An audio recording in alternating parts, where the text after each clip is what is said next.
నమో తస్స భగవతో అర్హతో సమ్మా సంబుద్ధస్స బుద్ధం ధమ్మం సంఘం నమస్సామి. మొట్టమొదట త్రిరత్నాలైనటువంటి బుద్ధ ధమ్మ సంఘాలకు నమస్కరిస్తున్నాను. తర్వాత మా బడాబందీజీ ఆచార్య బుద్ధరక్షిత గారి పాదపద్మాలకు నమస్కరిస్తున్నాను. మా గురువంతేజీ గారి చరణ కమలాలకు వందనం. ఇక్కడ ఉన్నటువంటి బంతే గారికి వందనం. మరి యువ శ్రమణేరులకు మైత్రి, అలానే ఉపాసకులందరికీ మైత్రీపూర్వక శుభాకాంక్షలు.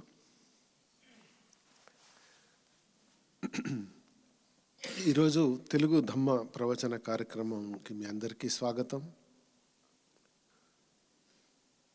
ఈరోజు చాలా ఆసక్తికరమైనటువంటి ముఖ్యమైనటువంటి సూత్రాన్ని గురించి తెలుసుకుందాం. మనకు 6 రకాలైనటువంటి ఇంద్రియాలు ఉంటాయి. సలాయతనాలు అంటే కన్ను, చెవి, ముక్కు, తర్వాత నాలుక, తర్వాత స్పర్శ నుంచి వచ్చేటువంటి చర్మం అనుకోండి, మనస్సు. వీటన్నిటికీ వస్తువులతో లేకపోతే వ్యక్తులతో స్పర్శ ఏర్పడినప్పుడు మనకి ఇష్టం కలగడం లేకపోతే అయిష్టత కలుగుతాయి. మరి అట్లాంటప్పుడు ఏం చేయాలి అనేటువంటిది భగవాన్ బుద్ధుడు ఈ సూత్రంలో చెప్పాడు. సాధారణంగా జంతువులకైతే ఇటువంటివి ఏముండవు. అవి కర్ర చూపిస్తే పారిపోతాయి, గడ్డి చూపిస్తే దగ్గరికి వస్తాయి. కానీ మరి ఒక భిక్షువుకి ఏ రకంగా ఉండాలి అనేటువంటిది, ఇక్కడ భిక్షు అంటే కేవలం మాంకగానే తీసుకొని అవసరం లేదు.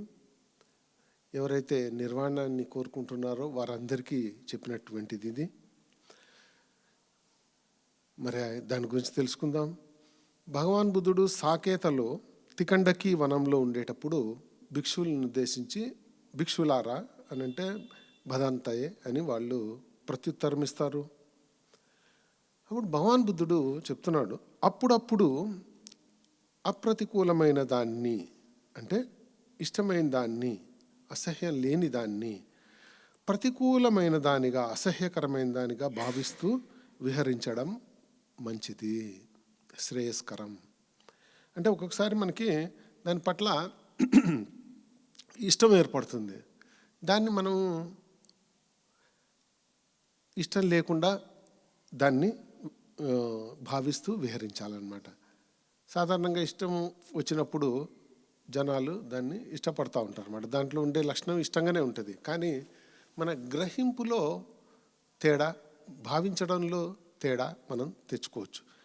అదే భగవాన్ బుద్ధుడు చెప్తున్నాడు, ఇష్టమైన దాన్ని చూసినప్పుడు దాన్ని అయిష్టమైన దానిగా భావించాలి. మరి అప్పుడప్పుడు, ప్రతిసారి కాదు, ఇది గుర్తుపెట్టుకోండి. అప్పుడప్పుడు మరి ప్రతికూలమైనది అంటే మనకి ఇష్టం లేనటువంటిది ఉంటుంది, దాన్ని అది అప్రతికూలమైనది దానిగా అంటే శుభకరమైనది, ఇష్టకరమైన దానిగా కూడా భావిస్తూ విహరించడం మంచిది. అంటే ఇష్టం లేని దాన్ని ఇష్టం ఉన్నట్టుగా, అలానే ఇష్టం ఉన్నదాన్ని ఇష్టం లేనట్టుగా కూడా అప్పుడప్పుడు విహరించాలి అని భగవాన్ బుద్ధుడు చెప్తున్నాడు. తర్వాత భిక్షులారా, ఒక భిక్షు అప్పుడప్పుడు ప్రతికూల అప్రతికూల అంశాలు రెండింటిని ప్రతికూలమైన వాటిగా భావిస్తూ విహరించడం మంచిది. కొన్ని ఇష్టమైనవి ఉంటాయి, కొన్ని ఇష్టం లేనివి ఉంటాయి.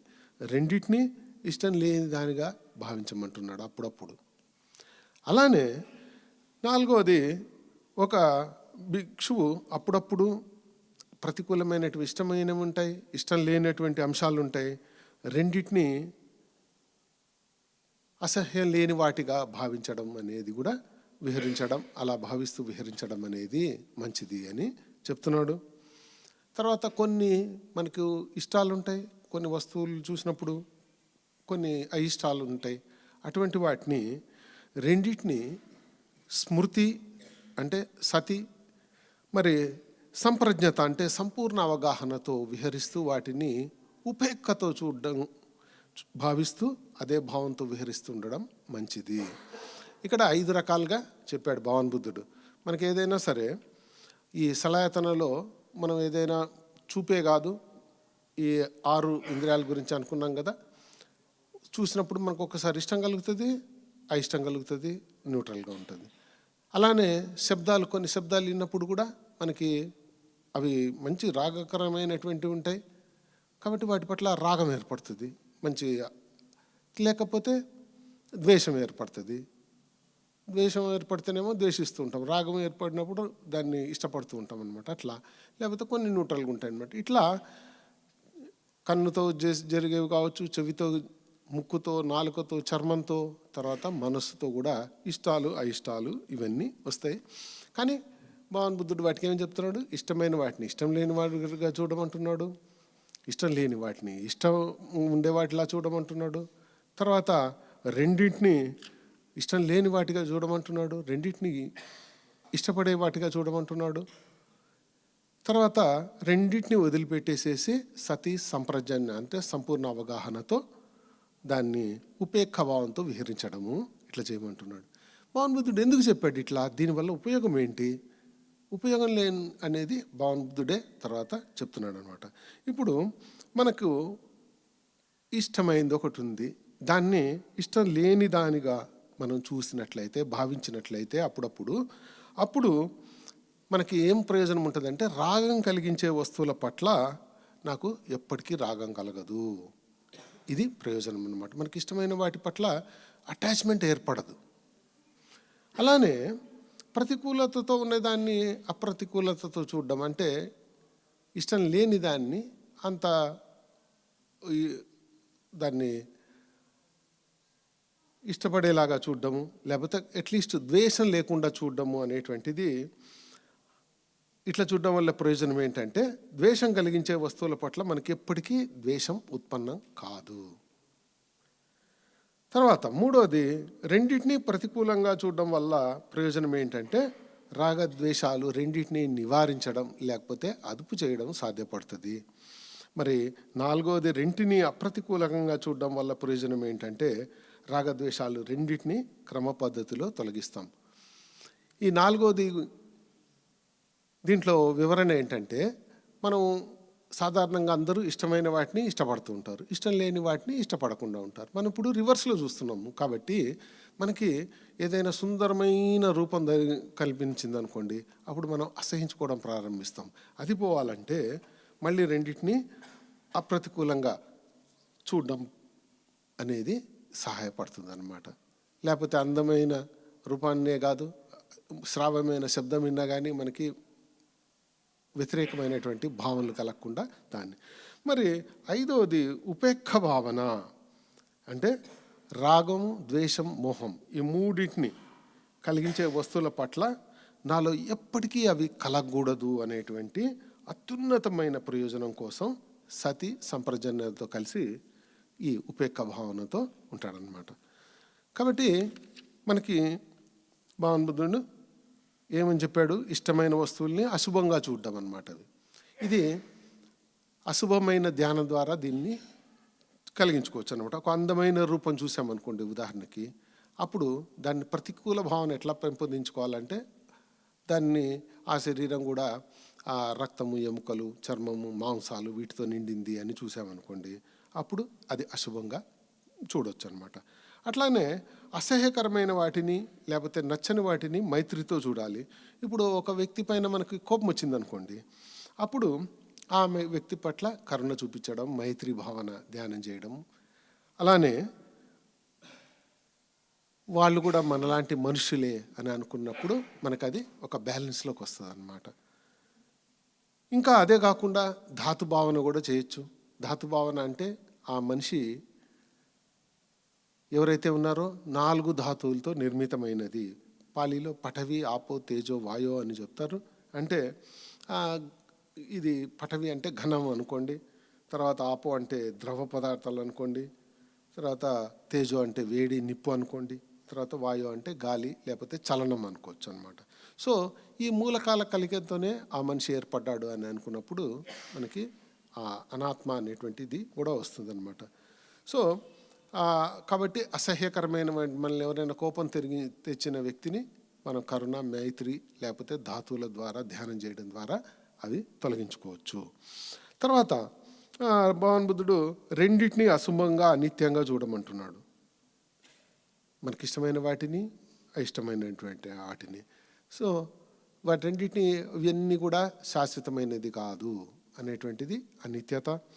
తర్వాత అశుభం అంటే ఇవన్నీ మనకి నచ్చనివి అనేటువంటిగా చూడడం అనమాట. ఇప్పుడు ఒక ఉదాహరణకి ఒక ఆహారం ఉందనుకోండి, ఆహారం మనకు బాగా నచ్చేలా ఉంటుంది అనుకోండి, దాని పట్ల అశుభం ఎట్లా చేయాలి అంటే తీవ్రమైనటువంటి కాంక్ష ఉన్నప్పుడు దాని తర్వాత దాని దశలో మన కడుపులోకి వెళ్ళినప్పుడు ఏ రకంగా అది పరిణామం చెందుతుంది అనేటువంటిది చూసినట్లయితే దాని పట్ల ఆసక్తి కలగదు. అట్లా అన్నమాట. తర్వాత రెండింటినీ మైత్రి ధాతువులుగా చూడడము. ఒక్కొక్కసారి ఇది కూడా అవసరమైంది, మళ్ళీ లేకపోతే వాటన్నిటి మీద ద్వేషం ఉంటుంది అనుకోండి, అప్పుడు మరి అది కూడా ఒక సమస్య అవుతుంది. కాబట్టి రెండింటినీ మైత్రితో చూడాలి, తర్వాత వాటిని కూడా ధాతువులుగా చూడాలి. ఇంకా చివరిది తటస్థంగా ఉండడము, ఉపేక్షతో ఉండడము. సతి అంటే ఎరుక కలిగి ఉండి, సంప్రజ్ఞ వాటి పట్ల నాలెడ్జ్ ఉండి, తర్వాత వాటిని తటస్థంగా చూడగలగడం అనేటువంటిది ఐదవది. అట్లా ఈ 5 భావనలతో అభ్యాసం చేయడం వల్ల సాధకుడు తనలోని లాభ నష్టాలు, సుఖ దుఃఖాలు, ఇట్లాంటి ద్వంద్వాలు, అట్టలోక ధర్మాలు ఉన్నాయి కదా, ప్రశంస, నింద, తర్వాత యస అంటే విజయం, పరాజయం, వీటన్నిటి నుంచి ముక్తి పొంది వీటికి చలించినటువంటి స్థితికి చేరుకుంటాడనమాట. ఇది భగవాన్ బుద్ధుడి మెయిన్ ఉద్దేశం అనమాట. అందుకని ఒక్కొక్కసారి మనకి ఇష్టమైన వాటిని కేవలం ఇష్టపడకుండా అప్పుడప్పుడు కూడా అట్లా ఇష్టంగా చూడాలి, ఇష్టం లేని వాటిని ఇష్టంగా చూడాలి. తర్వాత రెండింటినీ, ఇష్టం ఉన్న వాటిని, ఇష్టం లేని వాటిని ఇష్టం లేని వాటిగా చూడాలి, ఇష్టం ఉన్న వాటిని, ఇష్టం లేని వాటిని ఇష్టం ఉన్న వాటిగా చూడాలి. తర్వాత ఐదవది వాటిని రెండింటిని వదిలిపెట్టి సతి ఎరుక కలిగి ఉండాలన్నమాట. సంప్రజనతో, ఉపేక్షతో అంటే తటస్థ భావంతో ఉండాలి. ఇది భగవాన్ బుద్ధుడి ఒక ఈ సుత్త. సాధారణంగా ప్రజలందరూ ఎట్లా సుఖమైన వాటి గురించే చూస్తుంటారు, కానీ మనకి సుఖమైన రూపాలే కనపడవు, తర్వాత సుఖమైనటువంటి శబ్దాలే వినపడవు, తర్వాత శ్వాస ఇది ఏమంటారు గ్రహణం, వాసనలు మనకి ఆనందకరమైనటివే ఎప్పుడు దొరకవు. రుచులు కూడా మనకి ఇష్టం ఉన్నవి కనిపిస్తాయి, ఇష్టం లేనివి కనిపిస్తాయి. అలానే స్పర్శలు కూడా కొన్ని ఇష్టమైనవి కనిపిస్తాయి, ఇష్టం లేనివి కనిపిస్తాయి. మరి వీటన్నిటి వల్ల మనసులో కూడా ఇష్టమైన ఆలోచనలు, ఇష్టం లేని ఆలోచనలు వస్తుంటాయి. మన ఎమోషనల్స్ కూడా ఇష్టమైనవి వస్తుంటాయి, ఇష్టం లేనివి వస్తుంటాయి. కాబట్టి వీటన్నిటికీ చలించి వాటిని బట్టి వాటి దయతో బతుకుతూ ఉంటారనమాట. అవి ఎట్లా నడిపిస్తే అట్లా నడపడం కాకుండా స్థిర ప్రజ్ఞతతో ఉన్నప్పుడు మనకి ఏది మనకి దీర్ఘరత్నం అంటే దీర్ఘకాలం మనకి హితాన్ని ఏవిస్తాయి, సుఖాన్ని ఏవిస్తాయి అనేటువంటిది మనం దాన్ని గమనించుకోగలుగుతాం. కాబట్టి మనకి కానీ ఈ 5వ స్థితి రెండింటినీ సతి సంప్రజన్యతో ఉండి ఉపేక్షతో ఉండడం అనేది మామూలుగా ఒక సాధకుడు చేసినప్పుడు మరి ఆరులైనటువంటి వాళ్ళకు కూడా చాలా సులభమవుతుంది. సోతపన్న, సకదగామి, అనాగామి, అర్హంతులు కూడా వీళ్ళందరూ కూడా చాలా సాధారణంగా ఆ స్థితులు చేరుకోగలుగుతారు. కాబట్టి మనము వాటి దయతో కాకుండా అసలు ఏది మనకు అవసరమైంది, మనకి ఏది సుఖమైనది, హితమైనది, ఆ రకంగా మనము వాటిని గ్రహించుకుంటూ చేర్చుకుంటూ ఆ మంచి గుణాలను మనం ముందుకు సాగలుగుతాం.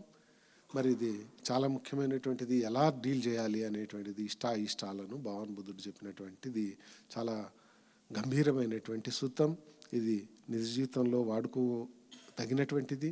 మరి వాడుకొని అందరూ ఈ సుఖ దుఃఖాలు, ఈ అట్టలోక ధమ్మాలకు అతీతంగా ఎదిగి పరమ సుఖమైనటువంటి నిర్వాణాన్ని పొందగలరని ఆశిస్తూ, ఆకాంక్షిస్తూ, దీవిస్తూ ఈ ధమ్మ ప్రవచన కార్యక్రమాన్ని ముగిస్తున్నాను. సాధు సాధు సాధు.